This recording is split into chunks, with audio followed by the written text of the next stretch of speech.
తెలుగుదేశం పార్టీలో చేరికలు కొనసాగుతున్నాయి. పార్టీ అధినేత నారా చంద్రబాబు నాయుడు సమక్షంలో వివిధ ప్రాంతాలకు చెందిన పలువురు నేతలు తెలుగుదేశం పార్టీలో చేరారు. కడప జిల్లా కమలాపురం మాజీ ఎమ్మెల్యే వీరశివారెడ్డి, ఆంధ్రప్రదేశ్ పరిరక్షణ సమితి అధ్యక్షులు కొలికిపూడి శ్రీనివాసరావు, ఆదోనికి చెందిన ఏసీ శ్రీకాంత్ రెడ్డి టీడీపీలో చేరారు.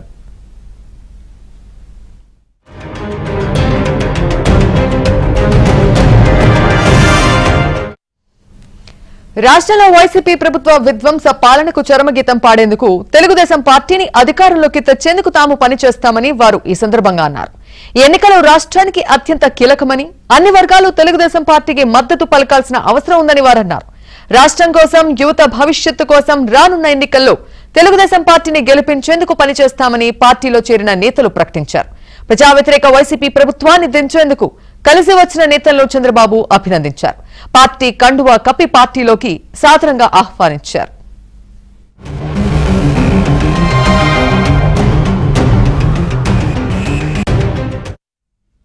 ఇదే విషయంపై మరింత సమాచారం పూర్ణ అందిస్తారు. పూర్ణ,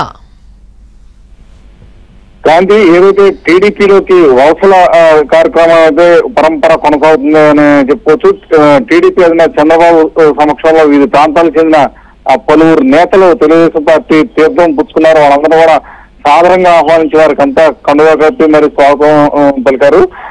ఏదైతే కడప జిల్లా కమలాపురం మాజీ ఎమ్మెల్యే వీరశివారెడ్డి, ఆంధ్రప్రదేశ్ పరిరక్షణ సమితి అధ్యక్షులు కొలికిపూడి శ్రీనివాసరావు, అలాగే ఆదోనికి చెందిన ఏసీ శ్రీకాంత్ రెడ్డి శుక్రవారం సాయంత్రం పార్టీలో చేరారు. వీళ్ళందరూ కూడా చంద్రబాబు ఆప్యాయంగా ప్రకటించి అందరూ కూడా పార్టీలోకి సాదరంగా ఆహ్వానించారు.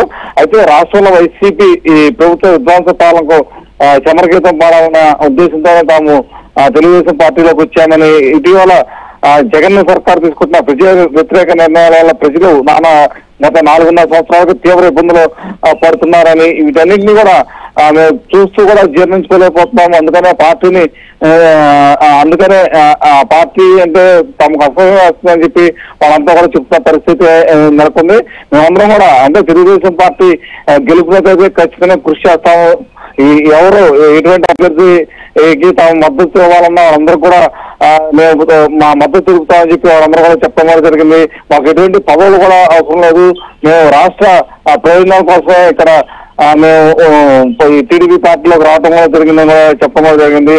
అయితే ఈసారి జరిగే ఎన్నికలు ఏదైతే సార్వత్రిక ఎన్నికలు ఏదైతే జరుగుతుందో ఈసారి రాష్ట్రానికి అత్యంత కీలకమైన ఎన్నికలుగా మేము భావిస్తున్నాము. అలాగే తెలుగుదేశం, జనసేన పార్టీ రెండు కూడా సంయుక్తంగా ఈసారి అధికారంలోకి ఖచ్చితంగా వస్తాయని కూడా వాళ్ళు ధీమా కూడా వ్యక్తం చేశారు. ఎవరైతే కొత్తగా టీడీపీ పార్టీలోకి వచ్చారో వాళ్ళంతా కూడా ఖచ్చితంగా ఈ ఇద్దరు సమన్వయంతో అంటే జనసేన, టీడీపీ ఇద్దరు సమన్వయంతో అధికారంలో ఖచ్చితంగా వస్తారని కూడా చెప్పారు.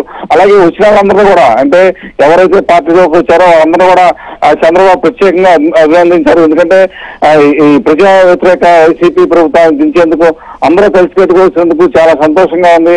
అందరం కలిసికట్టుగా పనిచేసి ఈ తెలుగుదేశం, జనసేన పార్టీని తిరిగి అధికారంలో తీసుకొచ్చే విధంగా కృషి చేయాలని చెప్పి వాళ్ళందరూ కూడా చెప్పడం కూడా జరిగింది. అయితే ఇంకా మరింత వలసల కార్యక్రమం అయితే రాజకీయ పక్షాల నుంచి కూడా వచ్చే అవకాశాలు చాలా కనబడుతున్నాయి.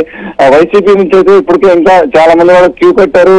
వాళ్ళందరూ కూడా టీడీపీ వైపు చూస్తున్నారు. ఎందుకంటే ఖచ్చితంగా రాష్ట్రంలో వైసీపీ పాలనకు చమరగీతం పాడాలన్న ఉద్దేశంతో అటు వైసీపీ నేతల్లోనూ ఇటు ఎవరైతే తటస్థులు ఉంటారో వాళ్ళందరూ కూడా ముక్తగండంతో చెప్తున్నారు. ఈ నేపథ్యంలోనే చాలా మంది అంటే ఇప్పటికే తపస్సులు అందరూ కూడా టీడీపీ వైపు చూస్తున్నారు. అలాగే వైసీపీ పార్టీ నుంచి కూడా అనేక మంది టీడీపీ తీర్థం పుచ్చుకునేందుకు కూడా ముందు వరుసలో అయితే ఉన్నారు. వాళ్ళందరినీ కూడా ఎవరైతే పార్టీకి ఉపయోగం అలాగే సమాజానికి ఉపయోగపడతారో వాళ్ళనే పార్టీలోకి తీసుకోవాలని చెప్పి టీడీపీ అధిష్టానం ఒక నిర్ణయం అయితే భావించింది. అందుకనే ఆచితూచి కూడా టీడీపీ అడుగు వేస్తుంది. ఎందుకంటే వాళ్ళ క్యారెక్టర్ కానీ, క్యాలిబర్ కానీ, వాళ్ళ చరిష్మా కానీ అన్ని కూడా చూస్తున్నారు. వారి ప్రవర్తన అసలు ప్రజల్లో వారికి ఉన్న ఆదరణ అన్ని కూడా బేరీజ్ వేసుకుని అప్పుడే వారికి గ్రీన్ సిగ్నల్ ఇచ్చి పార్టీలోకి అయితే తీసుకోవడం జరుగుతుంది. Kranti. Right Purna, thank you.